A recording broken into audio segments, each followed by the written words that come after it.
اشہد ان لا الہ الا اللہ۔ میرے محترم واجب الاکرام معزز سامعین کرام، اللہ رب العزت نے مسلمانوں کو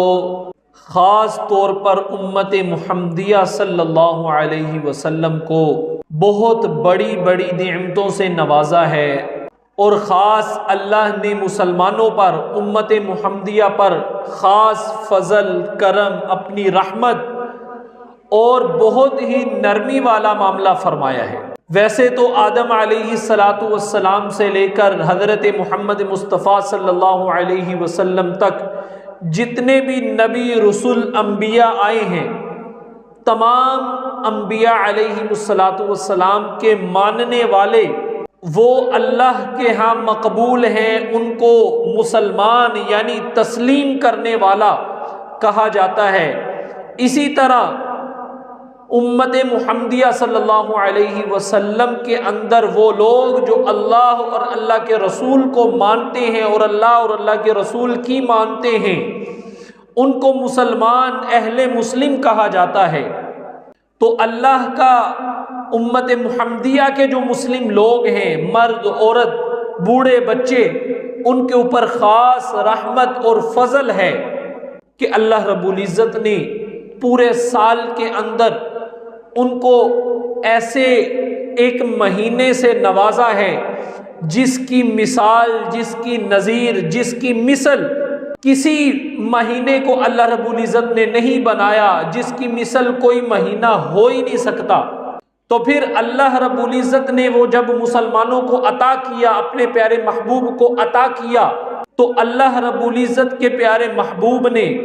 اس مہینے کا پھر بڑا اہتمام کیا۔ سب سے پہلی بات سمجھنے کی یہ ہے کہ اللہ رب العزت نے مسلمانوں کے اوپر جو عبادات فرض کی ہیں، کچھ عبادات ایسی ہیں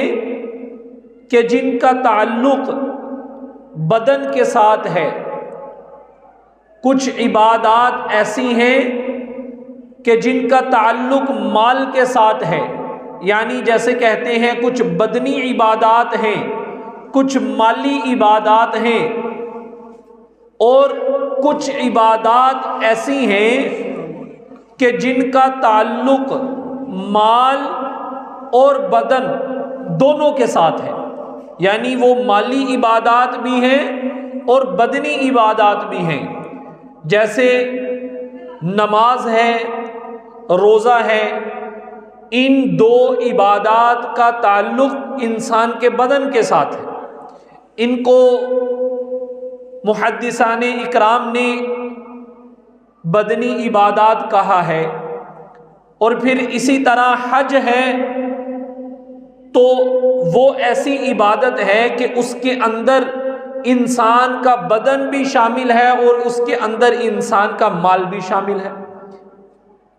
انسان مال لگا کر سفر حج پر جاتا ہے اور پھر وہاں حج کے موقع پر حج کی طرف سے ایک قربانی ادا کرتا ہے، وہ قربانی بھی اپنے مال سے خریدتا ہے۔ تو یہ تو ہو گیا مالی عبادت حج کے اندر۔ اور پھر اسی حج کے اندر انسان بیت اللہ شریف کا طواف کرتا ہے، صفا مروہ کی سعی کرتا ہے، اسی طرح وقوف عرفہ کرتا ہے، مزدلفہ جاتا ہے۔ تو یہ انسان کی طرف سے بدنی عبادت ہوتی ہے۔ تو حج کے اندر انسان مالی عبادت بھی کرتا ہے اور بدنی عبادت بھی کرتا ہے۔ اسی طرح اللہ رب العزت نے انسان کے اوپر صرف مالی عبادت بھی فرض کی ہے، جس کو زکوٰۃ کہتے ہیں۔ اس زکوٰۃ دینے کے اندر زکوٰۃ ادا کرنا اپنے مال کی، سال پورا ہو جانے کے بعد وہ اتنا مال ہو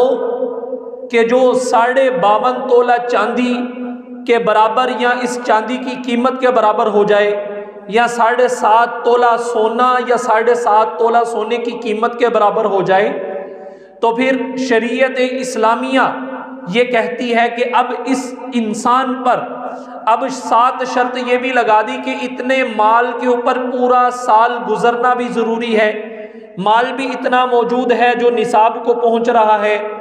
اور پورا سال اس مال کے اوپر بھی گزر چکا ہے، اور ساتھ ہی یہ شرط لگا دی کہ یہ مال انسان کی ضروریات اصلیہ سے زائد ہو، ضروریات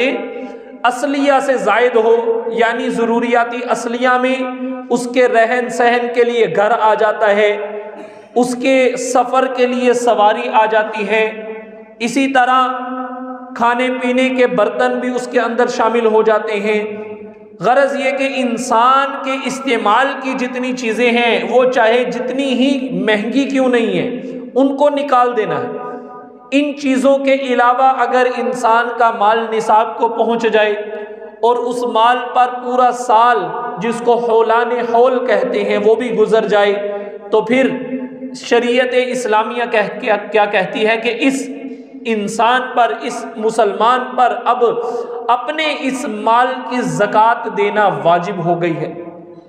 تو زکوٰۃ کی جو عبادت ہے اس کے اندر سراسر انسان کی مالی عبادت ہے۔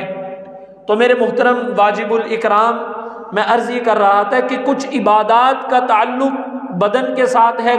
کچھ کا مال کے ساتھ ہے، اور کچھ کا بدن اور مال دونوں کے ساتھ ہے۔ اور آنے والا جو مہینہ جس کے اندر اللہ رب العزت نے پورے سال کے بعد انسان کے اوپر روزے فرض کیے ہیں، اس کا تعلق انسان کی خالصتاً بدن کے ساتھ ہے۔ تو میرے محترم واجب الاکرام، یہ بہت ہی اہم اور بہت ہی برکتوں والا، بہت ہی فضیلتوں والا اور بہت ہی اللہ کے ہاں مکرم، مشرف اور افضل مہینہ یہ جو ہماری زندگی کے اندر آ رہا ہے، اس پر اللہ رب العزت کا شکر ادا کرنا چاہیے، اپنی خوش قسمتی،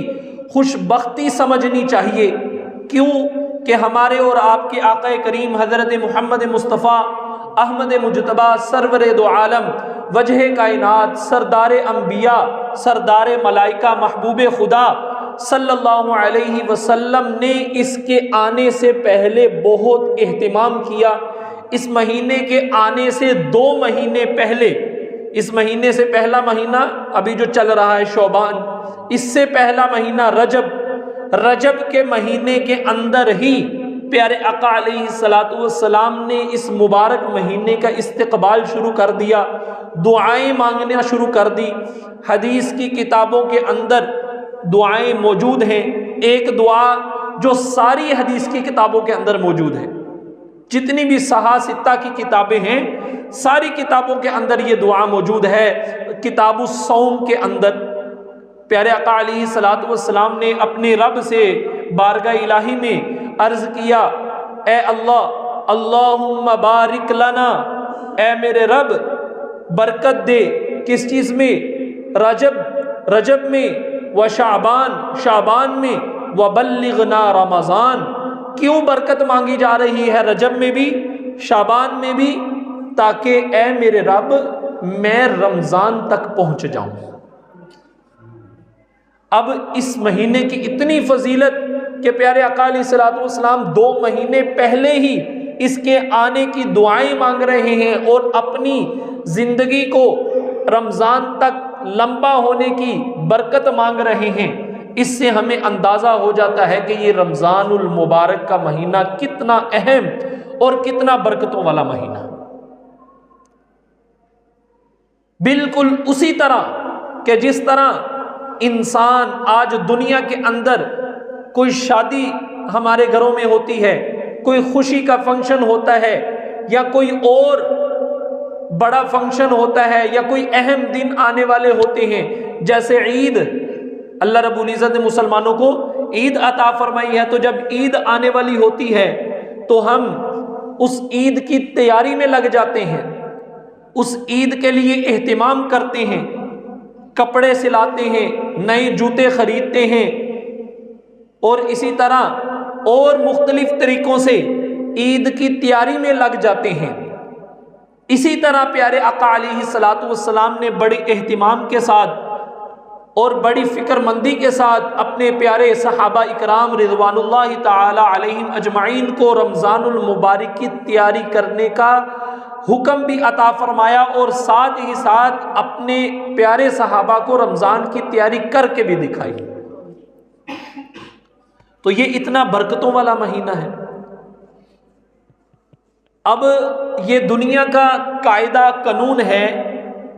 کہ انسان کے سامنے جب ایک دم کوئی چیز آتی ہے یا ایک دم اس کو کسی کام کو کرنے کے لیے کہا جاتا ہے، اگر اس کے اندر اس کام کی صلاحیت موجود ہو تو وہ کام کر تو لیتا ہے، لیکن اس کام کو ویسے نہیں کرتا کہ جیسے اگر پہلے اس کو بتایا ہوتا، تیاری کے ساتھ وہ میدان میں آتا، تو پھر اگر اس کو یہ کام کرنے کے لیے کہا جاتا تو وہ کتنی اچھے طریقے سے، کتنے احسن طریقے سے، کتنی افضل طریقے سے وہ کام کو انجام دیتا۔ اب جس کو اچانک بتایا جا رہا ہے اتنے احسن طریقے سے اب وہ ادا نہیں کر سکتا۔ تو اسی طرح جب ہم رمضان المبارک کی تیاری پہلے سے شروع کر دیں گے، ہمارے دل کے اندر خوشی ہوگی اور ہمارا عزم ہوگا،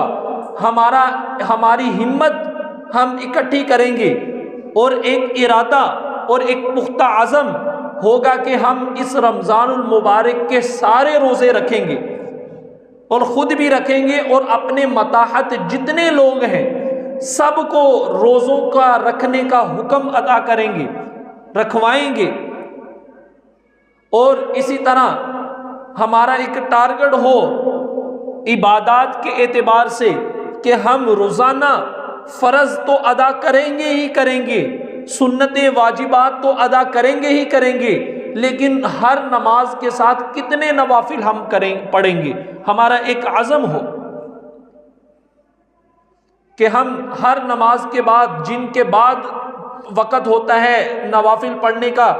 2 4 6 8 10 نوافل کو پڑھنے کا اہتمام کا عزم ابھی سے ہمارا ہو۔ اور پھر اسی طرح اشراق، پیارے آقا علیہ الصلوۃ والسلام نے ارشاد فرمایا، جس کا مفہوم ہے کہ جو شخص فجر کی نماز پڑھ کے اپنی فجر کی نماز کی جگہ پر باوضو بیٹھا رہتا ہے اور ذکر اذکار میں لگا رہتا ہے،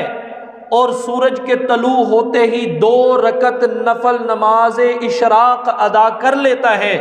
تو پیارے آقا علیہ الصلوۃ والسلام نے ارشاد فرمایا کہ اس کو مقبول ایک حج اور ایک عمرے کا اللہ اجر عطا فرما دیتے ہیں۔ لوگ لاکھوں روپے لگا کر حج کے لیے جاتے ہیں، لیکن گارنٹی کسی کے پاس نہیں ہے، یقین کسی کو نہیں ہے، اور کنفرم 100% کسی کو پتہ نہیں کہ میرا عمرہ قبول ہوا ہے یا نہیں ہوا، میرا حج قبول ہوا ہے یا نہیں ہوا۔ لیکن پیارے آقا علیہ الصلوۃ والسلام ارشاد فرما رہے ہیں کہ جو شخص اشراق کی نماز پڑھتا ہے، اور شرط یہ ہے کہ فجر کی نماز جہاں پڑھی وہاں باوضو بیٹھا رہا اور ذکر اذکار میں لگا رہا، اللہ اس بندے کو اشراق پڑھنے کی وجہ سے ایک مقبول حج اور ایک مقبول عمرے کا اجر عطا فرما دیتے۔ تو ہمارا یہ ارادہ ہو، عزم ہو، نیت ہو کہ ہم پورا رمضان المبارک ایک دن بھی اشراق کی نماز جو ہے فوت نہیں ہونے دیں گے، پھر کتنے حج اور کتنے عمروں کا ہمیں اجر ملے گا۔ پھر اس کے بعد جو ہے چاشت کا وقت ہوتا ہے۔ آج کل تو معلوم کرنا کوئی مشکل بات ہی نہیں ہے، گھڑی گھنٹے موجود ہیں، موبائلوں میں بھی پتہ چل جاتا ہے، ٹی وی پہ بھی پتہ چل جاتا ہے، ایون کہ مسجد میں گھڑی بھی جو ہے ٹائم بتا دیتی ہے، چاشت کا وقت یہاں سے یہاں تک ہے، مختلف اوپر نیچے ہوتا رہتا ہے۔ تو چاشت کے 4 نوافل ہیں کم از کم۔ فرمایا کہ جو شخص اہتمام کے ساتھ، اہتمام عمل شرط ہے، جو شخص اہتمام کے ساتھ چاشت کی نماز پڑھے گا، اللہ رب العزت اس کی نسلوں کے اندر سے رزق کی تنگی کو ختم کر دے گا۔ آج ہر انسان تقریباً کسی نہ کسی درجے میں رزق کی تنگی سے پریشان ہے، تو فرمایا کہ جو شخص چاشت کی نماز اہتمام کے ساتھ پڑھے گا، اللہ اس کی نسلوں سے بھی رزق کی تنگی کو دور کر دے گا۔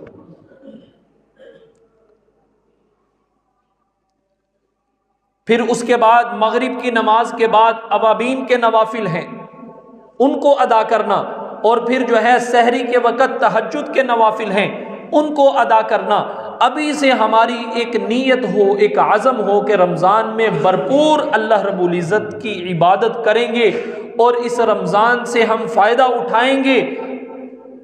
اب ہم میں سے کسی کو پتہ نہیں ہے کہ آئندہ آنے والا رمضان ہماری زندگی میں ہو یا نہ ہو، ہماری قسمت میں ہو یا نہ ہو، کسی کو کوئی پتہ نہیں، لیکن اب اگر ہماری زندگی کے اندر رمضان آ رہا ہے تو اس سے بھرپور فائدہ اٹھا لیں۔ تو میں عرض کر رہا تھا کہ ہر چیز کو جب تیاری کے ساتھ، ایک پلاننگ کے ساتھ، اہتمام کے ساتھ جب اس چیز تک پہنچا جاتا ہے تو پھر اس چیز کا کرنے کے اندر، اس چیز کے اوپر عمل کرنے کے اوپر ایک مزہ آتا ہے اور پھر اچھے طریقے سے وہ چیز ادا ہوتی ہے۔ جب دنیا کے اندر کوئی ایسا کام، چھوٹے سے چھوٹا کام بھی ایسا نہیں ہے کہ جو انسان سیکھے بغیر کر سکے، کوئی کام ایسا نہیں، کوئی کام ایسا نہیں جو انسان سیکھے بغیر کر سکے۔ تو جب جو سیکھے بغیر کرے گا تو وہ کام کا بھی نقصان کرے گا، اپنا بھی نقصان کرے گا۔ مثال کے طور پر یہ موٹر سائیکل ہے یا کوئی گاڑی ہے، کوئی سیکھے بغیر چلانا شروع کر دے تو وہ کیا کرے گا؟ اپنا بھی نقصان کرے گا، گاڑی کا بھی نقصان کرے گا۔ اسی طرح کھانا پکانا ہے تو ہر انسان، دیکھنے میں تو آسان ہے کہ یہ چیزیں ڈالی، یہ ڈالی تو پک گیا، لیکن جو بغیر سیکھے پکائے گا تو وہ جو ہے کھانا بھی خراب کرے گا اور جو ہے فضول خرچی بھی ہوگی۔ تو اسی طرح میرے محترم بھائیوں اور دوستوں، جیسے سیکھ کر کام کرنے سے کام کا بھی فائدہ ہوتا ہے، وہ چیز بھی قیمتی بن جاتی ہے، انسان کو بھی فائدہ ہوتا ہے، اسی طرح اگر جو عبادات ہیں ہم ان کو سیکھ کر کریں گے تو پھر ان عبادات کے کرنے کا بھی مزہ آئے گا، پھر ان عبادات سے اللہ بھی راضی ہوں گے، اللہ کے رسول بھی راضی ہوں گے، پھر ان عبادات سے ہمارے درجات بھی بلند ہوں گے، پھر انہی عبادات سے ہماری گزشتہ لغزشیں بھی معاف ہوں گی۔ یہ نہ ہو کہ ہم اپنی طرف سے عبادات کے اندر لگے ہوئے ہیں اور وہاں عبادات جس طرح کرنے کا حکم ہے اس طرح ادا نہیں ہو رہی، اور ثواب کی بجائے ہمیں الٹا خدا نہ خواستہ گناہ کے ہم مرتکب نہ ہو جائیں، اللہ کی ناراضگی کے مرتکب نہ ہو جائیں۔ جیسے مثال کے طور پر نماز کے اندر قرآن کی تلاوت درست طریقے سے کرنا یہ واجب ہے۔ اگر ایک انسان نے قاف کو کاف پڑھ دیا، کاف کو قاف پڑھ دیا تو وہ آیت کا مطلب غلط ہو گیا، ترجمہ غلط ہو گیا۔ جیسے میں آپ کو ایک مثال دے دیتا ہوں، عربی کے اندر قلب دل کو کہتے ہیں، قلب باسط ذراعیہ بالوسیط، قرآن پاک کی آیت۔ قلب کس کو کہتے ہیں؟ دل کو، موٹے قاف کے ساتھ۔ اگر اسی قلب کو ہم بریک کاف کے ساتھ قلب پڑھ دیں گے تو نعوذ باللہ من ذالک، نعوذ باللہ من ذالک عربی کے اندر چھوٹے کاف کے ساتھ قلب کتے کو کہا جاتا ہے۔ تو کہاں دل اور کہاں کتا؟ تو اگر ہم قاف کو کاف پڑھیں گے ترجمے کے اندر، اب ہمیں تو محسوس نہیں ہو رہا، ہم اپنی طرف سے ٹھیک پڑھ رہے ہیں، لیکن وہاں ترجمہ غلط ہو گیا، ترجمہ غلط ہونے کی وجہ سے مطلب بدل گیا، مطلب غلط ہونے کی وجہ سے جو اللہ فرما رہے ہیں اس کا الٹ بن گیا، تو خدا نہ خواستہ جو نماز ہم ثواب کی نیت سے اللہ کی رضا کے لیے پڑھ رہے ہیں وہی اللہ کی ناراضگی کا سبب بن جائے گا، اور وہی نماز ہماری ٹوٹ بھی جائے گی اور ہم سمجھ رہے ہوں گے ہم نے فرض ادا کر دیا۔ تو اس لیے میرے محترم واجب الاکرام بھائیوں اور دوستوں بزرگوں، جیسے دنیا کا کوئی کام بغیر سیکھے نہیں آ سکتا، اسی طرح یہ دین عبادات بھی بغیر سیکھے نہیں بندہ کر سکتا۔ تو اس کے لیے وقت نکالیں، سیکھنے کے لیے جو ہے اپنے ٹائم کو فارغ کریں اور اس کو سیکھیں۔ اور پھر رمضان کی الگ دعائیں ہیں ان کو سیکھا جائے، جیسے روزے کی دعا ہے، روزہ رکھنے کی، روزہ کھولنے کی، رمضان کی صبح کی دعا ہے، رمضان کی شام کی دعا ہے، تراویحوں کی دعا ہے، ہر چیز کی دعائیں ہیں۔ اگر ہم یہ سیکھیں گے نہیں تو پھر ہم رمضان سے پورا فائدہ کیسے اٹھا سکیں گے؟ تو اس لیے میرے محترم بھائیوں اور دوستو، ایک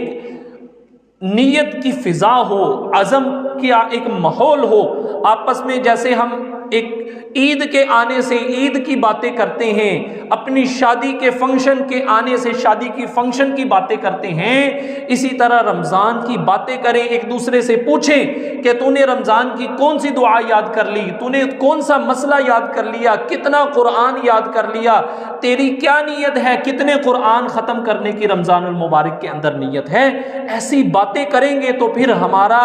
شوق بڑھے گا، جب شوق بڑھے گا تو پھر انسان شوق کی بنا پر ہی عمل کیا کرتا ہے۔ پیارے آقا علیہ الصلوۃ والسلام، جیسے میں پہلے بھی عرض کر چکا، ایک اہتمام فرماتے تھے، اور جیسے آج ہم دیکھتے ہیں کہ حکومتی کوئی فنکشن ہوتا ہے، کھیل کا کوئی میدان سجنا ہوتا ہے، تو کیا کیا جاتا ہے؟ اس سے پہلے ایک سرمنی ہوتی ہے، ایک فنکشن ہوتا ہے۔ اسی طرح پیارے آقا علیہ الصلوۃ والسلام نے جب پہلا رمضان تھا، رمضان المبارک کا پہلا مہینہ جو اللہ نے فرض کیا تھا پیارے آقا علیہ الصلوۃ والسلام کے اوپر، پہلے رمضان سے پہلے پیارے آقا علیہ الصلوۃ والسلام نے اپنے تمام شہر اور دیہات کے صحابہ کو مدینہ کے اندر جمع فرما لیا، رمضان کے استقبال کے لیے، رمضان کی سرمنی کے لیے سارے صحابہ کو جمع فرمایا، اور کوئی خطبے کا پیارے آقا علیہ الصلوۃ والسلام کی وجہ نہیں تھی، صرف پیارے آقا علیہ الصلوۃ والسلام نے رمضان کی فضیلت کے اوپر اپنے صحابہ کو رمضان کی آمد کے اوپر خطبہ عطا فرمایا۔ لمبا خطبہ ہے، اگر کوئی پڑھنا چاہے تو بہقی اور مشکات، یہ دو حدیث کی بڑی کتابیں ہیں، ان کے اندر پورا خطبہ لکھا ہوا ہے، اور اس خطبے کو اگر انسان غور سے پڑھے یا غور سے سنے تو اس خطبے کا ایک ایک حرف یہ بتاتا ہے کہ پیارے آقا علیہ الصلوۃ والسلام نے اس خطبے کو صرف رمضان کے استقبال کے لیے عطا فرمایا ہے، رمضان کے استقبال کے لیے ارشاد فرمایا ہے۔ تو اس خطبے کے اندر بہت سی باتیں پیارے آقا علیہ الصلوۃ والسلام نے اپنے صحابہ کو ارشاد فرمائی ہیں، جس کے اندر پیارے آقا علیہ الصلوۃ والسلام نے رمضان کی فضیلت بتائی۔ اسی خطبے کے اندر پیارے آقا علیہ الصلوۃ والسلام نے ارشاد فرمایا کہ جو شخص رمضان کے اندر نوافل ادا کرے گا، اللہ رب العزت سنتوں کے برابر اجر عطا فرمائیں گے، اور جو شخص سنتیں عطا کرے گا اللہ واجب کے برابر اجر عطا فرمائیں گے، اور جو شخص واجب نماز رمضان کے اندر ادا کرے گا اللہ اس کو فرض کے برابر اجر عطا فرمائیں گے، اور جو شخص ایک فرض نماز رمضان المبارک کے اندر ادا کرے گا اللہ رب العزت اس کو 10 فرضوں کے برابر، ایک روایت میں آتا ہے 70 فرضوں کے برابر اللہ اجر عطا فرمائیں گے۔ تو اس لیے میرے محترم بھائیوں اور دوستو، رمضان کے استقبال کے لیے ہمیں یہ ساری چیزوں کا اہتمام کرنا لازمی اور ضروری ہے۔ وآخر دعوانا ان الحمدللہ رب العالمین۔ اللہ مجھے اور آپ کو عمل کی توفیق عطا فرمائے۔ اشہد ان لا